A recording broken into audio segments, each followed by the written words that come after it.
Rádio Piauí.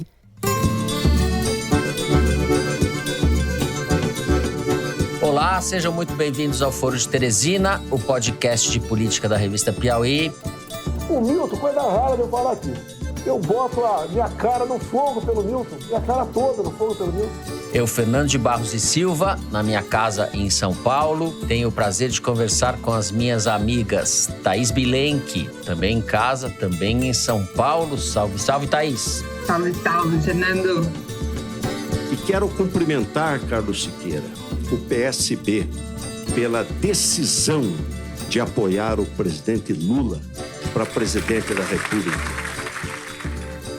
E com Ana Clara Costa, que também está em terras paulistanas. Ana Clara está no estúdio Confraria de Sons e Charutos, é isso, Ana Clara? Olá! É isso. E aí, gente, tudo bem? É isso. Às vezes um podcast é só um podcast, diria Freud. Não é isso? Charutos. The price of these sanctions is not just imposed upon Russia. It's imposed upon an awful lot of countries as well, including European countries and our country as well. Vamos deixar de graça e vamos logo aos assuntos da semana. Enquanto o Brasil descobriu o orçamento secreto e se preocupava com a pandemia, o Ministério da Educação montava um esquema de tráfico de influência entre lideranças evangélicas e políticos aliados, tráfico este que destinou milhões de reais para prefeituras com tramitação a jato. O Estadão e depois a Folha revelaram o esquema, operado pelo ministro Milton Ribeiro, segundo o qual 2 pastores evangélicos decidem quais municípios serão atendidos preferencialmente pela pasta, que tem, diga-se, o maior orçamento da esplanada. O ministro, lembremos, é pastor presbiteriano. No primeiro bloco, nós vamos falar sobre essa relação promíscua do bolsonarismo com determinadas lideranças da igreja evangélica e da ameaça ao Estado e ao ensino laico que este presidente terrivelmente terrível representa. No segundo bloco, eleições. Geraldo Alckmin está oficialmente no PSB e declarou que Lula representa a esperança para o Brasil. Sim, vivemos para ouvir esta frase. Vamos tratar das alianças do PT nos estados e de seu principal adversário. Bolsonaro indica que o general Braga Neto será mesmo seu vice e anuncia quais ministros deixarão o governo para concorrer a cargos eletivos. Por fim, no terceiro bloco, a gente fala da guerra. Depois de um mês de conflito, os Estados Unidos reforçam sua posição ao lado da Ucrânia. Joe Biden está na Europa para pressionar mais sanções à Rússia e diz que Putin estuda usar armas químicas e fazer um ataque cibernético contra os Estados Unidos. A Rússia rebateu, acusando Biden de banditismo. É isso, uma baita confusão. Vem com a gente.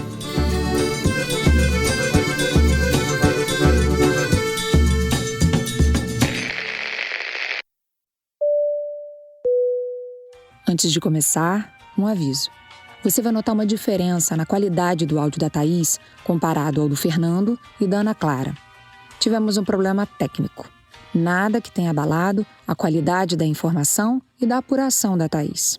Mas a gente está trabalhando para a semana que vem voltar tinindo. Bom programa.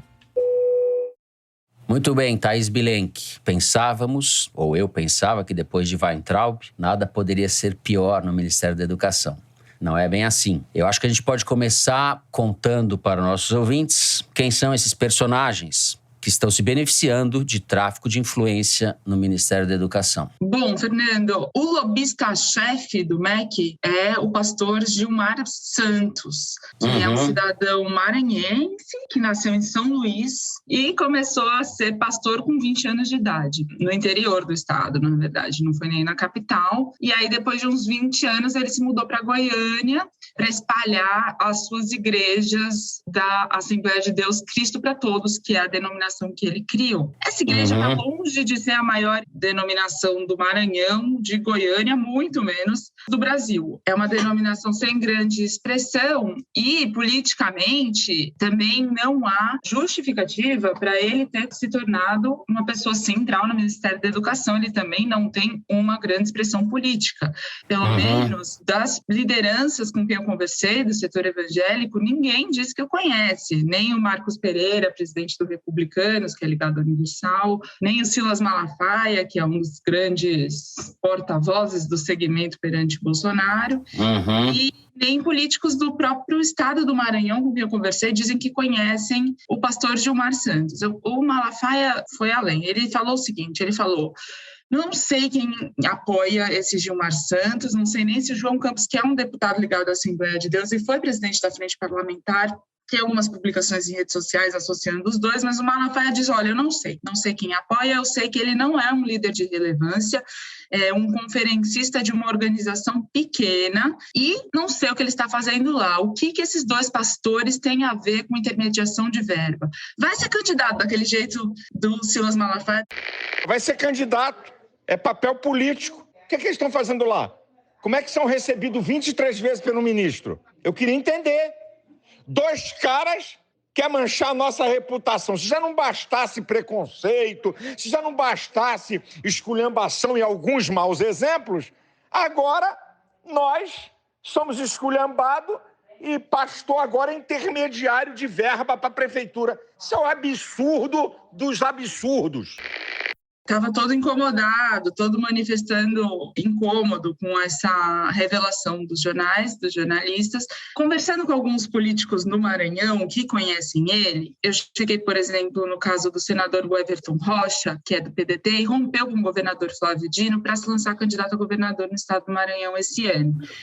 O Everton Rocha tem relações, sim, com esse pastor Gilmar e chegou até a pagar um vídeo com ele nas redes sociais. Ele tem alguns vínculos, assim, com personagens da política que não são centrais, mas veja a coincidência, o Arthur Lira, presidente da Câmara, está nesta quinta-feira em São Luís do Maranhão para falar com o Everton Rocha, para falar com outros tantos prefeitos, justamente no ápice, né, no auge desse escândalo envolvendo esse pastor maranhense. O secretário de Relações Institucionais do Flávio Dino se chama Enos Ferreira e ele é pastor também e faz a intermediação entre as igrejas e o governo Dino. Quem não é pastor nessa história? Só nós 3 não somos pastores. Eu estou pensando seriamente em mudar de profissão para ver se faço algum sucesso, né? Vamos fazer Pastor Barros, vamos lá. O pastor Enos falou que o pastor Gilmar é muito digno, honrado, nada o envergonha nos seus 40 anos de pastorado, enfim.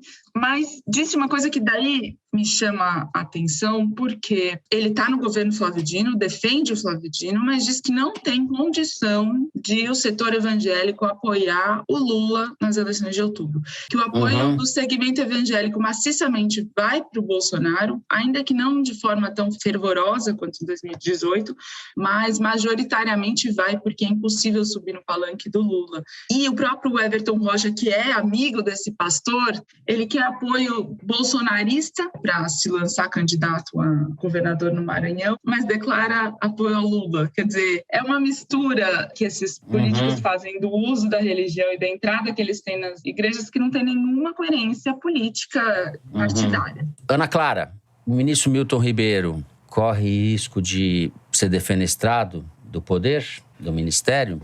Olha, Fernando, é difícil prever os rumos da mente do Jair Bolsonaro, né?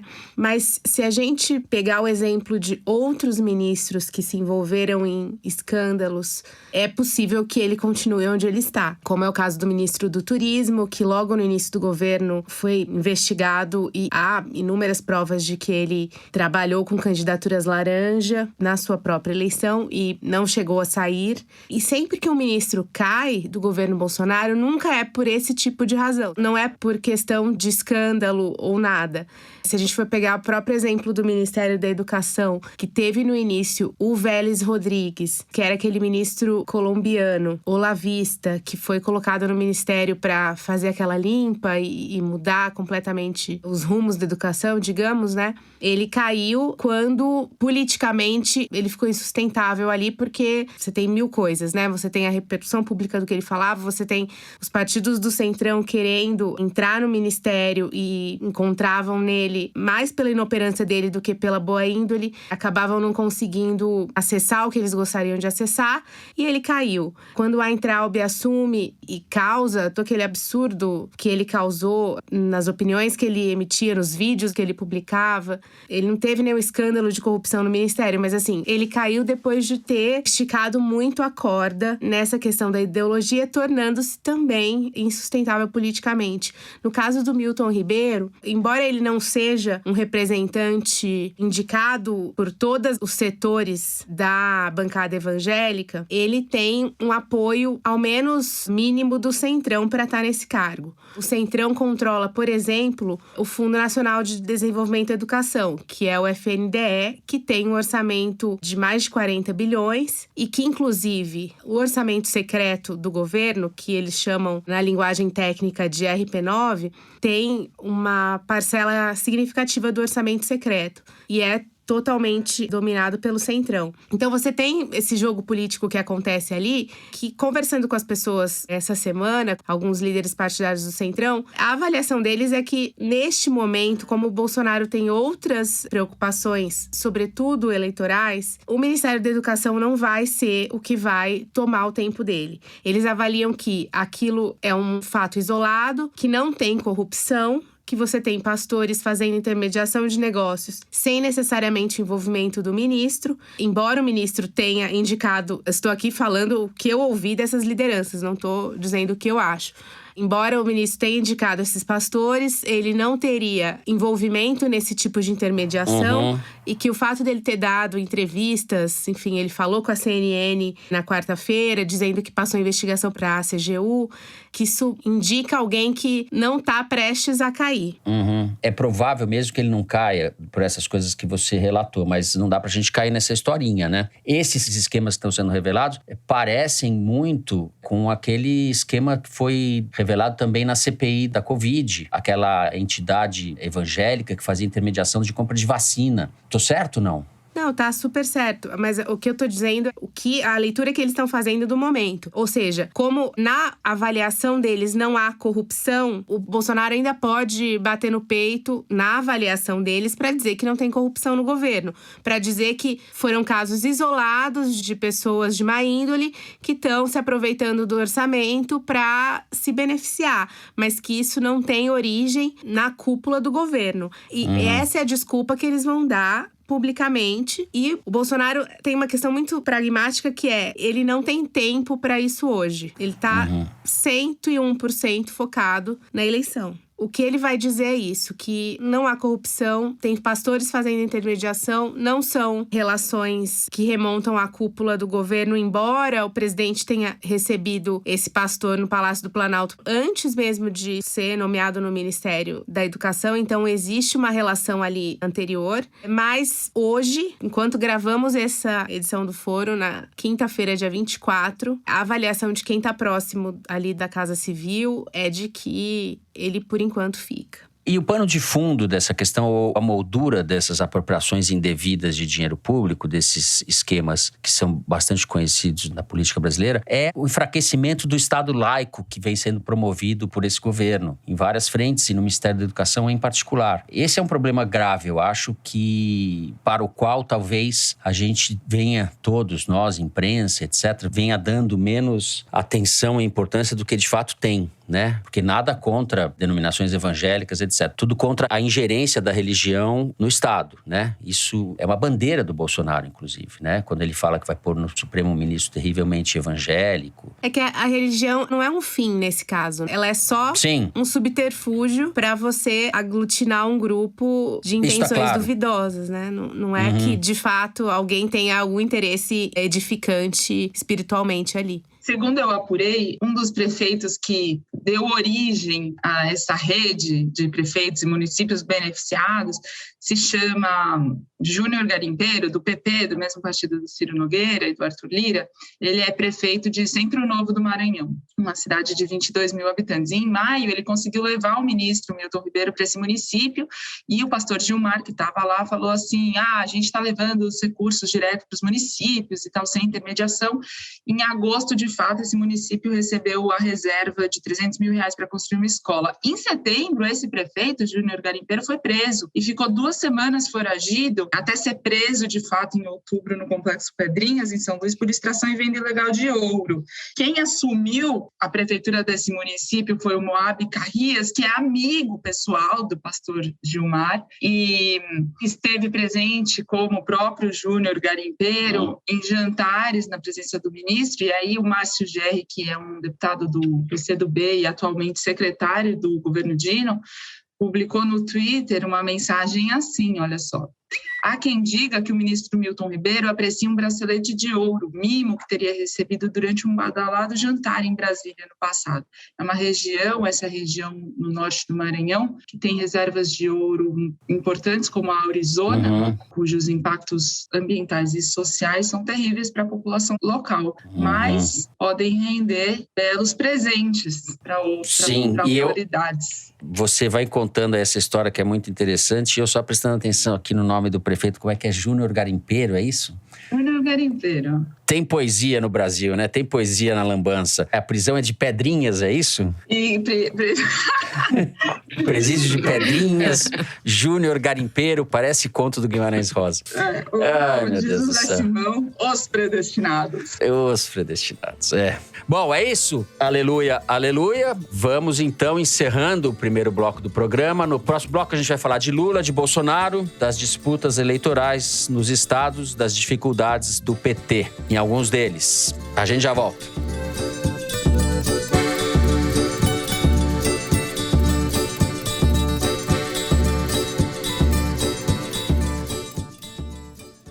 Assine a Piauí exclusivamente digital. Ganhe acesso a conteúdos da revista e do site, além de descontos em eventos da Piauí e descontos em ingressos dos nossos parceiros. Você que está acompanhando o Foro de Teresina, assinante digital, tem acesso exclusivo a edições especiais do podcast de política da revista Piauí. Assine a Piauí Digital. É conteúdo que não acaba mais.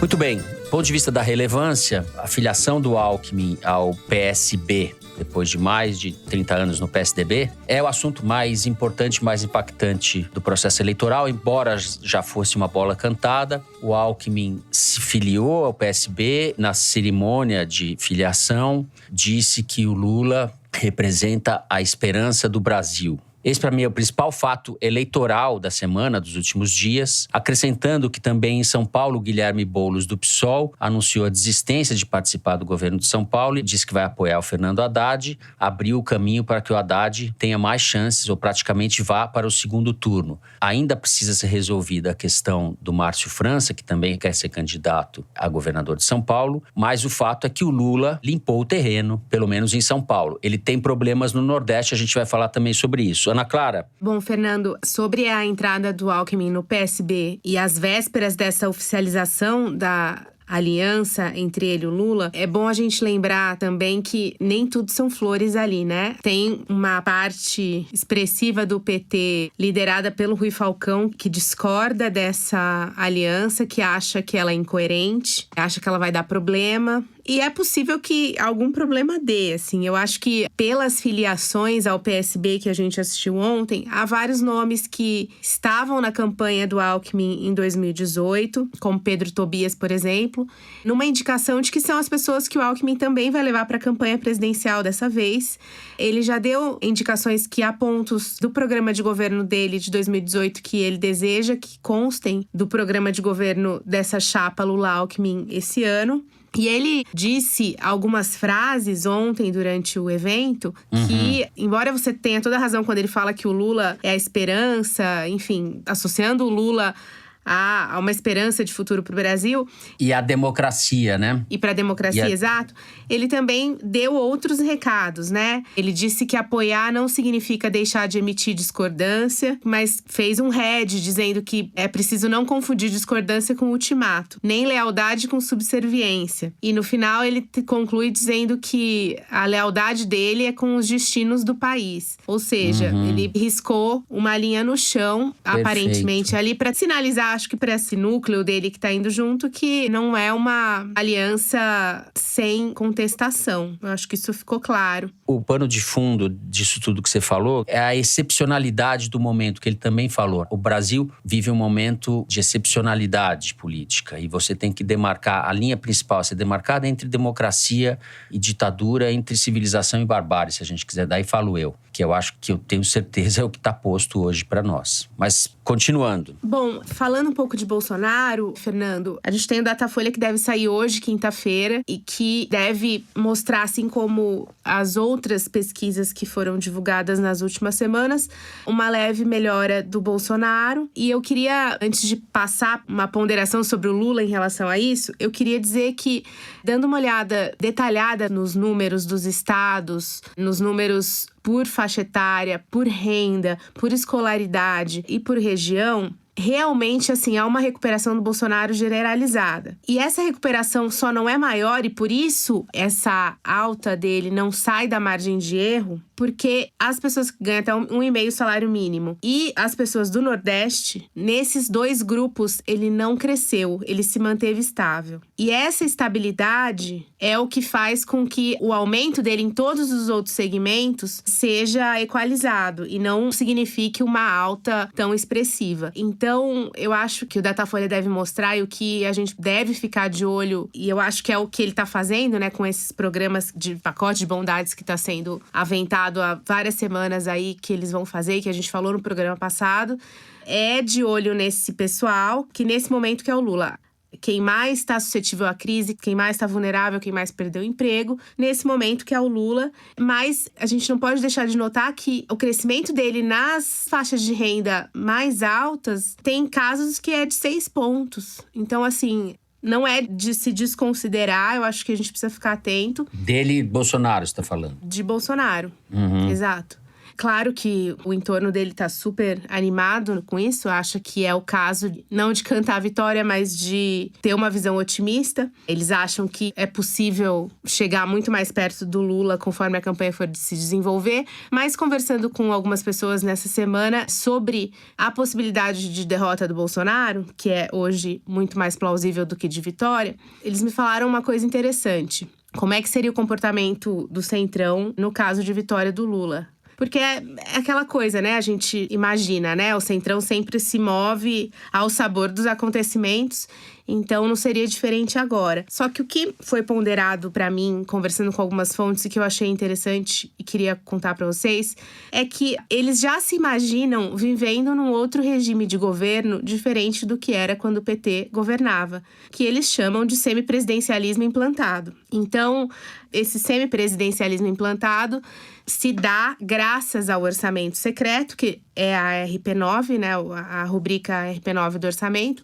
mais o fundo partidário. Ou seja, quando antes as alianças se formavam com a distribuição de ministérios para os partidos aliados e de porteira fechada, como eles dizem, né, em que um partido podia fazer o que quisesse com os cargos lá dentro, hoje eles alegam que isso não é preciso mais, não é preciso mais barganhar apoio em troca de um ministério, porque eles têm as emendas impositivas, eles têm o RP9 e têm o fundo partidário, ou seja, eles conseguem ficar na oposição ao governo até esticar a corda, pelo menos no primeiro, segundo ano de governo, que é quando o governo mais precisa do apoio do Congresso, justamente para fazer as suas promessas de campanha andarem, e que esses 3 fatores, RP9, fundo partidário e emenda impositiva, permitem que esse centrão que hoje apoia o Bolsonaro não se veja obrigado a apoiar o Lula logo de cara, porque ele está bem servido de dinheiro, nesse contexto que eles chamam de semipresidencialismo implantado. Então, assim, eu até, enfim, não sei até que ponto isso de fato fato vai influenciar essa relação do Congresso com o executivo do PT, mas realmente mostra que a vontade de dialogar do Centrão, ela sempre está muito atrelada ao que ele vai receber em troca.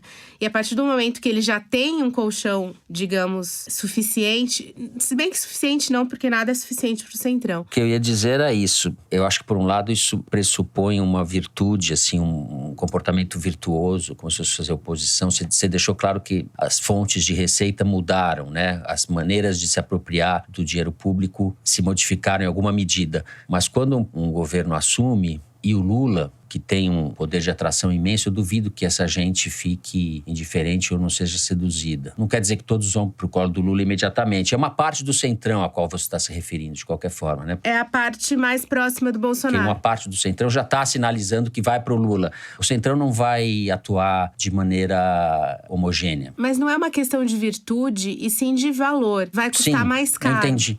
Tá Isso certo. que eles querem dizer, é que vai custar mais caro do que sempre custou. Justamente porque eles têm o domínio do orçamento secreto, ou seja, tem, de certa forma, o domínio sobre um dinheiro que poderia ir para a base, para os deputados da base do próprio governo. Então, acho que o resumo é esse, vai custar mais caro. Thais Bilenque, vamos continuar falando de Bolsonaro? A Ana Clara estava falando de alguns eleitorados que ancoram o crescimento do Bolsonaro, né? Não dificultam a subida dele nas pesquisas. E tem um eleitorado em particular que é o dos jovens. O TSE tem uma campanha que conta ainda com uma coalizão de organizações da sociedade civil para estimular os jovens de 16 a 17 anos a tirarem o título de eleitor e votarem pela primeira vez. Porque a participação desse eleitorado vem caindo muito. Na eleição passada de 2018 foram 21%, e agora, segundo o registro do TSE, só 10,8%, ou seja, quase 11% dos jovens tiraram o título. E a meta é chegar a pelo menos 30%. Essa campanha do TSE tomou corpo nos últimos dias e várias celebridades, como a Juliette, a Anitta, endossaram esse coro. A Anitta até provocou, falando, gente, vocês não podem falar para a Anitta fazer alguma coisa, eu não consigo mudar o país sozinha, não. Tem que tirar esse presidente, tem que votar. Não consigo mudar esse país sozinha. Ela falou isso, ela falou não adianta nada, e a Bruna Marquezine endossou, enfim, pegou fogo na internet. A Miriam Leitão também tinha endossado a campanha, e o TSE curtiu a publicação dela, e o bolsonarismo acusou o golpe. Aquele programa, o Pingos nos Is bolsonarista da Jovem Pan, falou que eles estão apoiando outro candidato, o TSE está fazendo campanha contra o Bolsonaro, então esse TSE perdeu a legitimidade, não dá para aceitar, aí não dá e tal, enfim. Acusaram o golpe por quê? Porque, de fato, os jovens são um dos grupos que mais rejeita o Bolsonaro nas pesquisas, ao lado das mulheres e dos nordestinos, como a Ana Clara já explicou e já falou mais detalhadamente.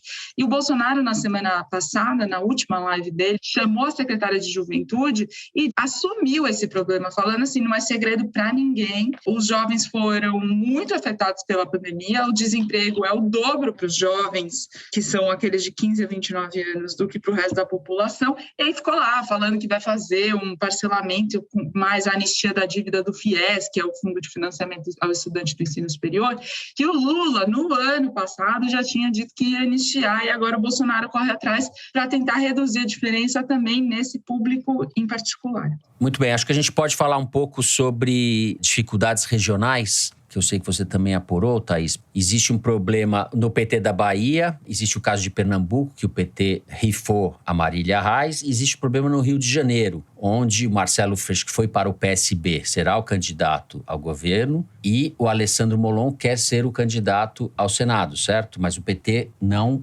aceita ficar sem uma das duas vagas, no caso do Senado, né? Uma das duas candidaturas majoritárias.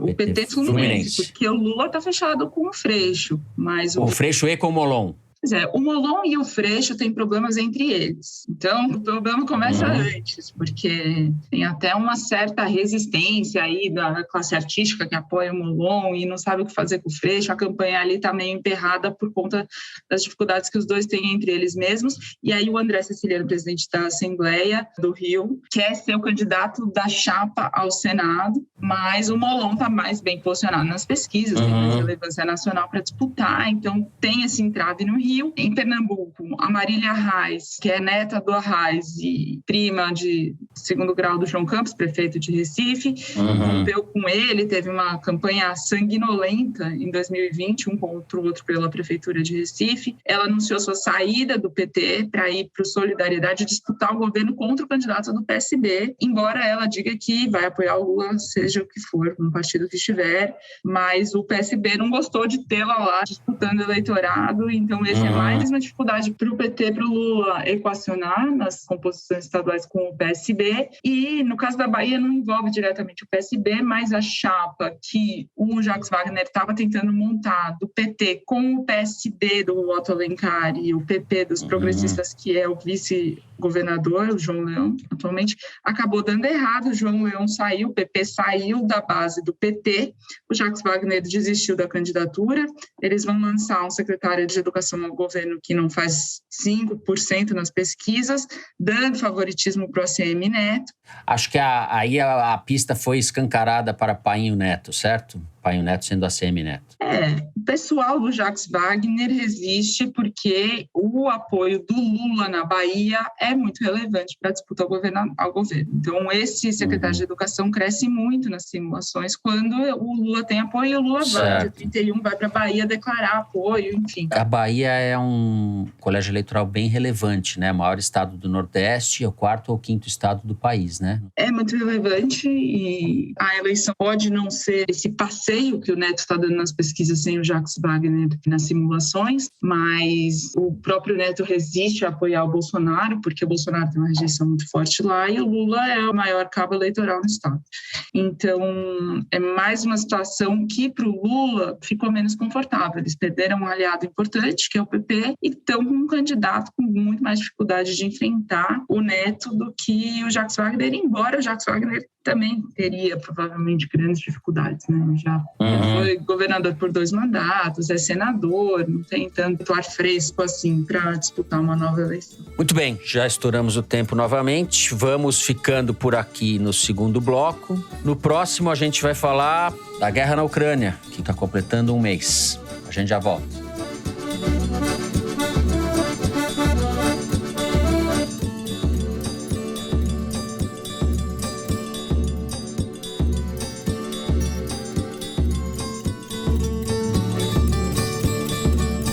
Muito bem, a guerra está completando 4 semanas. A avaliação predominante é de que o conflito será mais longo do que as partes imaginavam, sobretudo do que a Rússia imaginava. O presidente Joe Biden está na Europa com a missão ou com o propósito de conversar com os países da Europa Ocidental para aumentar as sanções contra a Rússia. Hoje, enquanto você, ouvinte, ouve o programa, ele estará na Polônia, deve estar na Polônia, que é um país que faz fronteira com a Ucrânia, deve se encontrar com o presidente da Polônia. Ana Clara, eu sei que você apurou um pouco a respeito dos efeitos das sanções sobre a população russa ou como isso está repercutindo dentro da Rússia. Podemos começar falando por aí? Sim, Fernando, uma das expectativas do Ocidente, quando essas sanções foram implantadas, era de que a população russa, que é de uma forma até preconceituosa tratada como perdulária, né? São os grandes gastadores da Europa, os grandes compradores de móveis, de artigos de luxo, etc. Os grandes romancistas também. Os russos fizeram os maiores romances da humanidade, provavelmente. Tolstói e Dostoiévski. Não, sem dúvida, mas assim, falando especificamente no aspecto econômico, você tinha essa expectativa de que isso fosse atingir em cheio a rotina dos russos, né, de consumo e tudo mais, e que isso poderia ocasionar uma revolta interna que forçasse, pressionasse de certa forma o Putin a reconsiderar a estratégia militar dele. E aí a gente vai para 1 mês de guerra e, embora a gente mesmo tenha falado aqui no foro, enfim, as TVs tenham mostrado imagens de manifestações pontuais, de pessoas que foram presas, a realidade é que você não tem uma grande insurgência interna nesse momento. E eu fui tentar entender um pouco as razões para isso, se é que elas existem, né? E aí não estou fazendo um juízo de valor de que os russos deveriam ou não se insurgir, fazer uma guerra civil, enfim, não é isso, mas há razões para esse comportamento da Rússia, né? E há as razões históricas, que eu acho que a gente já conversou aqui no programa, sobre as diversas crises que já aconteceram, crises políticas, crises humanitárias, crises econômicas, períodos de fome, de miséria total da Rússia ao longo dos séculos, e períodos de sanções também, né? Que essas sanções, embora elas sejam inéditas em conjunto, individualmente elas não são as primeiras.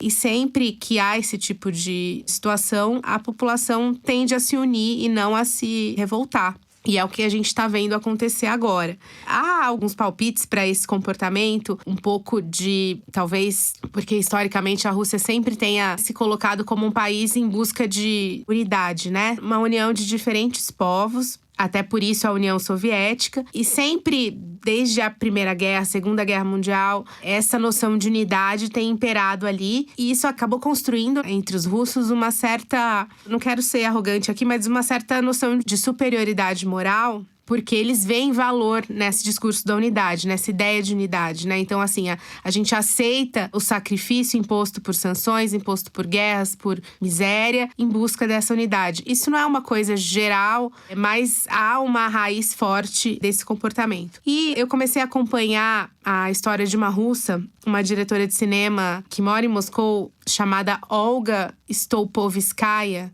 que começou a relatar nas redes sociais dela, desde o início das invasões, ela começou a escrever as impressões dela sobre isso nas redes sociais, porque ela ainda consegue acessar. E você vê claramente nesse relato como que as coisas vão acontecendo. Então, no início, ela se coloca peremptoriamente contra a guerra, achando que é um absurdo, que o Putin é maluco, que tudo isso é um caos, um absurdo, lamentando pelos amigos ucranianos, lamentando pela família que vive na Ucrânia, tudo aquilo que a gente já sabe. Mas com o passar do tempo, a narrativa dela vai se modificando em relação às sanções. Então, assim, já começa a partir de março a falar, bom, a gente entende que a Ucrânia não deveria ter sido invadida e etc. Mas essas sanções, se imaginam que o povo russo vai sair pra rua e desaparecer da Rússia ou derrubar o governo, é muito difícil ter essa convicção, porque a gente está acostumado com o desconforto pessoal, a gente está acostumado com a pobreza, a gente está acostumado a sobreviver a tempos difíceis,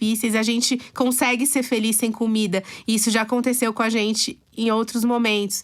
Então, essa é uma visão que eu tenho, isso ela diz, né? Que eu tenho, que muita gente tem também.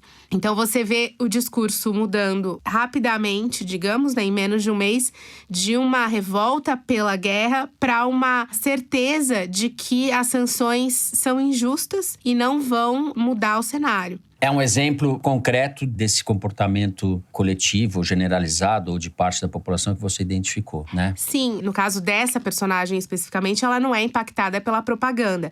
Ela sabe exatamente o que está acontecendo, sabe que a Ucrânia está sendo invadida e sabe dos horrores que estão acontecendo por lá. E com base nessas informações, ela opta, em relação às sanções, por criticar as sanções. Mas você tem casos de pessoas que são completamente manipuladas pela propaganda estatal, que acham que quem está invadindo a Ucrânia é a própria Ucrânia, que são as milícias ucranianas que estão matando todo mundo ali, que a Rússia não está fazendo nada, que a Rússia está ali para defender a Ucrânia. Tem muita gente que acredita nisso. Tem um podcast da BBC que chama War on Truth, a guerra sobre a verdade, que conta histórias de russos e de ucranianos que estão passando por situações de fake news e estão submetidos à propaganda. E uma dessas histórias contadas nesse podcast da BBC é justamente de uma ucraniana que tem a prima que mora na Rússia. Embora ela diga pra prima, olha, tá acontecendo isso, a prima fala, não, isso é mentira, você tá mentindo pra mim. Eu tô vendo aqui na TV que não é nada disso. São os ucranianos que estão se bombardeando. E embora seja uma pessoa próxima, familiar e que estabeleçam, além de um laço de afeto, um laço de confiança, a prima não acredita de jeito nenhum que as coisas estejam acontecendo tal como elas estão. Então, eu queria mostrar um pouco essas nuances aí do comportamento dos russos. E acho que são um pouco parte da razão do prolongamento dessa guerra, né? Do impacto das sanções até o momento não viabilizar uma diminuição desse período de guerra. Muito bem, Thaís. Vamos passar um pouco para o lado ucraniano. Você andou pesquisando a respeito desse grupo nacionalista, o Batalhão Azov. Batalhão Azov. O Putin justificou a invasão pela necessidade de desnazificar a Ucrânia. E o efeito da guerra é que ela reforça os vínculos, ou pelo menos o espaço social que esses grupos neonazistas e nacionalistas extremados têm em relação ao povo comum da Ucrânia.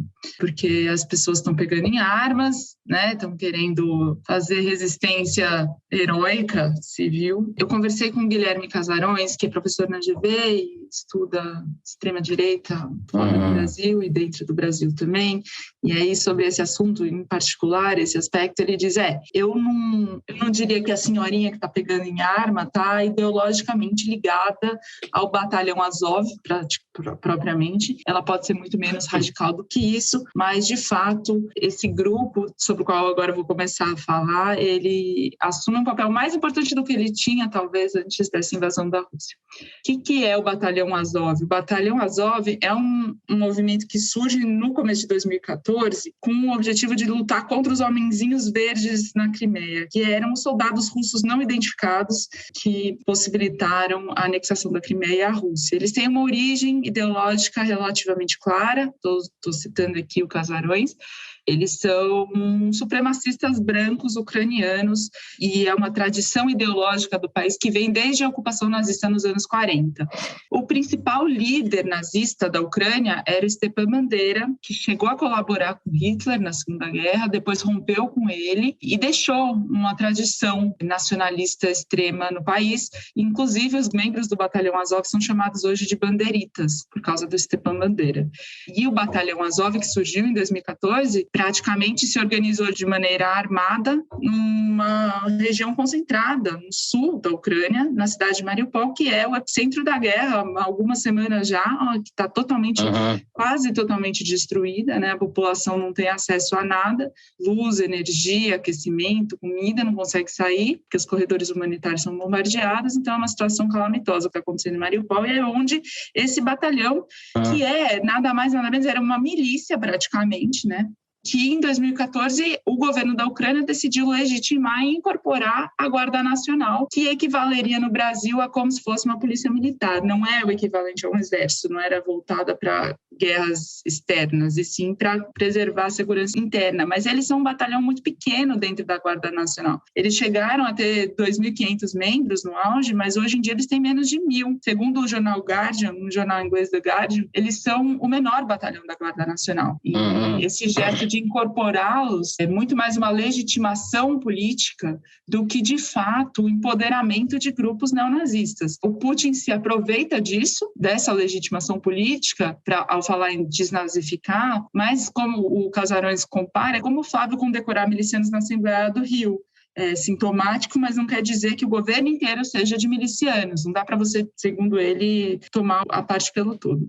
Mas o Batalhão Azov, ele exprime o sentimento de um pedaço do movimento nacionalista ucraniano e não é o todo. Você tem vários graus de nacionalismo na Ucrânia. O Putin usa isso que vocês dois estavam falando no começo do bloco, essa concepção de que a Ucrânia é uma pequena Rússia, que eles são povos irmãos, que falam línguas irmãs e que o nacionalismo é uma influência externa. O nacionalismo na Ucrânia, em particular, é uma influência externa provocada por agentes externos. E, de fato, o Stepan Bandeira, ele teve proteção da CIA na Guerra Fria, ele foi levado para fora da Ucrânia pela CIA para ser protegido do Tribunal de Nuremberg. O documentário do Oliver Stone, Ucrânia em Chamas, mostra esse documento, documenta essa relação, mas esse argumento de que o nacionalismo ucraniano é forjado internacionalmente é um argumento para o Casarões frouxo, porque existem outros elementos que unem o povo ucraniano como uma nação. Por exemplo, um aspecto que tem sido resgatado para reforçar esse nacionalismo na Ucrânia é o Holodomor, que é a grande fome da Ucrânia, que os ucranianos acusam o Stalin de ter causando milhões de mortos no interior da Ucrânia, especialmente, e que os defensores da União Soviética contestam até a existência do próprio Holodomor, mas o Holodomor virou o símbolo do nacionalismo ucraniano, do qual o Azov, o Batalhão Azov, são a expressão mais radical, mas não são o todo. O nacionalista ucraniano não necessariamente é supremacista branco, não necessariamente é neonazista. É isso. O Putin fez uma ação deliberada de confundir o debate público. Sim, muito boa essa explicação. Acho que, além de mim, muitos ouvintes terão aprendido coisas aqui, Thaís Bilenque, com você. Aliás, não deixem de ler o site da Piauí, tá no Twitter também, a matéria da Thaís sobre a Ucrânia, a sua família ucraniana, né, Thaís? E a viagem que você fez em 2017 para lá. É excelente. Fica aqui a propaganda. Muito boa mesmo. Sim. Incrível. Uma história incrível. Muito bem. A gente encerra o terceiro bloco do programa por aqui. Na sequência do intervalo comercial, vamos para o Kinder Ovo. Vou arrasar. Pastor Barros arrasando no Kinder Ovo. A gente já volta.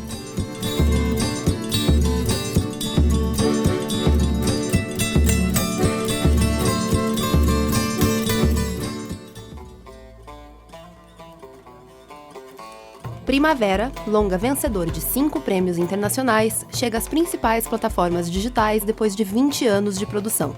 A história de uma família em comum, contada através de memórias, evidências fragmentadas, fotos destruídas e eventos contraditórios, descritos em um livro perdido no tempo. Escrito e dirigido por Carlos Porto de Andrade Júnior, com Ana Paula Rósio, Ruth de Souza, Marília Gabriela, Ruth Escobar, Werner Schunemann, Carlos Casagrande e Caco Ciocler. Primavera, já nas principais plataformas digitais para aluguel e compra. Muito bem, vamos para o Kinder Ovo. Mari está preparado, meninas estão preparadas para mais uma vitória do pastor Fernando Barros? Vamos lá, suelta. A rachadinha, eles criaram esse rótulo aí para colar na testa da família Bolsonaro. Você ouve nos corredores da Leste, no estacionamento, é o Flávio Bolsonaro. Repasse de verba de alguns, que eu não sei quem é, para alguns deputados. Não desistiu. Aí criaram esse negócio de rachadinha para colar na testa do Bolsonaro. Queiroz? Não acredito. Não acredito. A torcida vibra. Quem falou? Foi a Ana Clara que falou? Sim! Queiroz, eu nem sabia que o Queiroz falava. Nem acredito. Até tossi agora. Nossa, Queiroz. Onde está Queiroz? Está no Kinder Ovo. Que figura. Bom, é isso mesmo. Ana Clara fez o seu debut. É isso, Ana Clara? Você primeira first time, vez. É isso? Assessor da família Bolsonaro, pré-candidato a deputado federal pelo Rio, Fabrício Queiroz, em entrevista à revista Veja. A rachadinha foi uma invenção para colar na testa da família Bolsonaro. Temos que ouvir essa. Pelo amor de Deus, hein? Que nem existe. Bom, ficamos aqui então com a vitória da Ana Clara e vamos passar direto para as cartinhas. Não, antes das cartinhas tem momento cabeção. Um momento que vocês já sabem, a gente indica cositas para ustedes. Livros, filmes e que tais. Ana Clara, vamos começar com você? Gente, primeiro o podcast que eu falei, War on Truth, Guerra contra a Verdade, não sobre a verdade, só corrigindo. O podcast da BBC sobre os personagens ucranianos. Ainda nesse assunto Ucrânia e Rússia, porque é só o que eu vejo na minha vida, na minha frente ultimamente, eu queria indicar 2 livros. Primeiro é A Fome Vermelha, da Anne Applebaum, que é uma jornalista americana que foi correspondente da The Economist na Polônia por muitos anos e acompanhou muito tanto esse crescimento do autoritarismo nos países europeus, como as elites desses países acabaram se curvando a esse autoritarismo também. E nesse caso da Fome Vermelha, o foco do livro é a Ucrânia e a relação da Ucrânia com a Rússia. Então, acho que tem muita coisa ali que dá para entender o que está acontecendo. E o outro livro é o livro Na Contramão da Liberdade, do Timothy Snyder, que é um conhecido pesquisador e historiador americano da Universidade de Yale e que escreveu pelo menos 6 livros que tangenciam a questão ucraniana e o conflito da Ucrânia com a Rússia. Eu seleciono esse Na Contramão da Liberdade porque tem um foco mais no Vladimir Putin e na construção dessa imagem de Rússia imperial que ele vê. Eu mencionei esse livro no texto que eu escrevi mês passado na Piauí.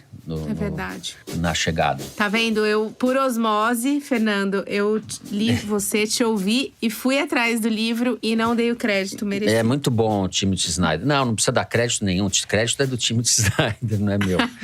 Muito bem. Bom, gente, não tenho momento cabeção para vocês. Na verdade, eu estive no Chile nesses últimos dias, andando lá por uma livraria, comprei uns livros sobre política chilena, sobre o Estarido e etc. Mas achei uma preciosidade, que são os últimos poemas de um poeta que se chama Vicente Huidobro, que eu não sei se vocês conhecem, minhas colegas de trabalho. O Vicente Huidobro é um grande poeta da primeira metade do século XX. Eu acho que pouquíssimo traduzido no Brasil. Eu não sei se tem tradução decente dele. A obra principal dele é um grande poema épico com uma influência muito grande do surrealismo que se chama Althazor.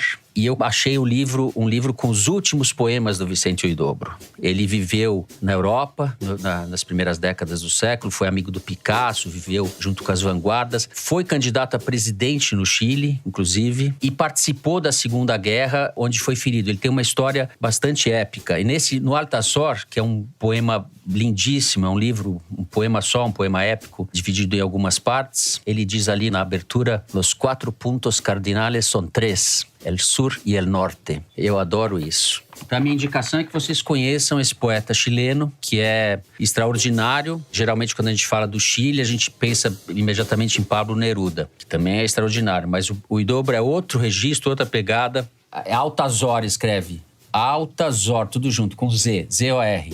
Então, essa é a minha dica sentimental, não de um livro, mas de um poeta. Fica aqui também um recado para minha amiga historiadora Joana Salem Vasconcelos, que a Thaís me apresentou, que é uma excelente historiadora que estuda o Chile e que escreveu uma tese importante sobre a reforma agrária. Fica a dica para que ela publique a tese em livro também. Essa é a minha dica do Momento Cabeção. Joana, transforma essa tese em livro, minha filha. Então é isso. Vamos agora para as cartinhas de vocês. Momento Correio Elegante. Começa o Joe? Vamos então para o que vocês escreveram. Eu vou começar com o e-mail do João Alcântara, de Belo Horizonte. Embora o Antes Só do Que Mal Abandonada, dito pela Thaís Bilenque, ao fim do programa, tenha sido a parte mais divertida e mais engraçada do Foro 192, a frase que mais me marcou foi: "É uma mistura de anestesia com cinismo." Essa frase, dita despretensiosamente aos 16 minutos do episódio 192, talvez tenha sido uma das mais brilhantes já ditas no Foro de Teresina. E, sem exagero, uma das que melhor definem o Brasil de 2016 para cá. Ouvir gente inteligente falar é bom demais. Obrigado, Thaís. Aí, Thaís, você, o João Alcântara, está de joelhos, Uau. Rendendo homenagens a você, hein? João, antes só lembrar das gafes no programa seguinte. Muito bem. Eu vou ler o e-mail, mas obrigada, João, obrigada. Vou ler um e-mail do Rodrigo Machado. Meu nome é Rodrigo e fui assinante da revista Piauí até pouco tempo atrás, quando o IPCA sobre o meu salário de professor me obrigou a dispensar gastos essenciais como a assinatura, a pipoca do cinema e a terapia. Porém, neste mês, tive que coçar o bolso para comprar a edição de março, principalmente por conta da reportagem da Ana Clara Costa, que está dando o que falar nas internets sobre a campanha Xoxa e Capenga de Sérgio Moro. Para minha surpresa, a matéria dá a entender que Ana Clara acompanhou a Tour de Bois que Moro fez na região norte da Grande Matão, junto ao extinto Arthur Duval, e repassou pela cidade de Bebedouro, onde cresci e ainda visito com frequência. Se passou mesmo por lá, Ana Clara devia ter avisado, numa terra em que em 2018 deu 79,5% dos votos para Jair Bolsonaro, tomar um café com o Machado, meu pai e ouvinte do Foro, teria sido um refúgio indispensável. Mandei um beijão para ele e para minha mãe, Valéria. Fala que eu tô com saudade e que em abril tô lá. Ai, Rodrigo, demais sua carta, adorei. Ô, Valéria, boa. Ele tá chegando. Eu não passei por Bebedouro, ele passou, mas eu não fui, infelizmente. Mas se eu tivesse ido, seria uma boa. Necessária essa pausa. Ana Clara pegou escusas. Escusas na Grande Batão, vamos lá. Eu vou ler aqui 2 tweets que a Mari passou. O primeiro é da @cansadamalu. Ouvindo o Foro de Teresina da revista Piauí, dei uma gaitada alta e problemática quando o Fernando Barros disse que o próximo bloco seria um assunto sério e ruim. Todos os assuntos que os maravilhosos trazem são sérios e, na maioria das vezes, notícias ruins. O outro tweet, Camila Braga, @Camomila Braga. Mesmo com algum delay, a escuta do Foro de Teresina só acontece nos dias em que posso me demorar no café da manhã e se desenrola entre fornadas de pão e xícaras de café. Mas esse tweet é mesmo só para deixar 5 estrelas pro Fernando Barros. Risos. Dominguemos. Ó, as que coisa estrelas do simpática. 5 estrelas pro Fernando Barros. Camila, nós também damos. Vocês estão criando um monstro. Vocês estão criando um monstro. Eu, já na melhor idade, como se diz, né? Que é a minha derradeira idade, que já tô velho. Elas se compadecem da minha pessoa e fazem essas gentilezas indevidas, exageradas para mim. É isso. Só assuntos sérios e ruins, é isso que eu falei?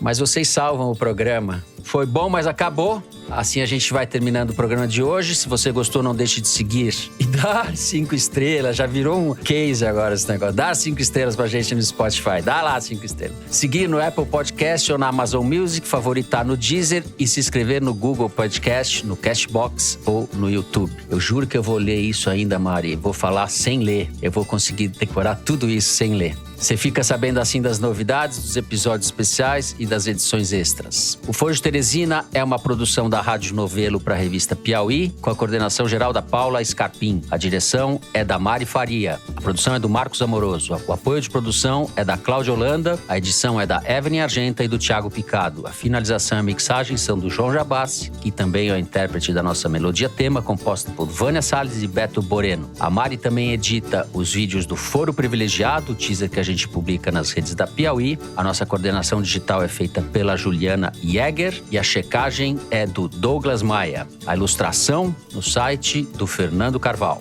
O Foro de Teresina foi gravado nas nossas casas e no estúdio Confraria de Sons e Charutos. É isso, eu me despeço assim das minhas amigas. Thaís Bilenque, tchau, tchau. Até semana que vem. Tchau. E tchau, Ana Clara Costa. Tchau, pessoal. Vitoriosa, hein? Estou indo embora feliz. É isso, gente. Boa semana a todos. Até a semana que vem.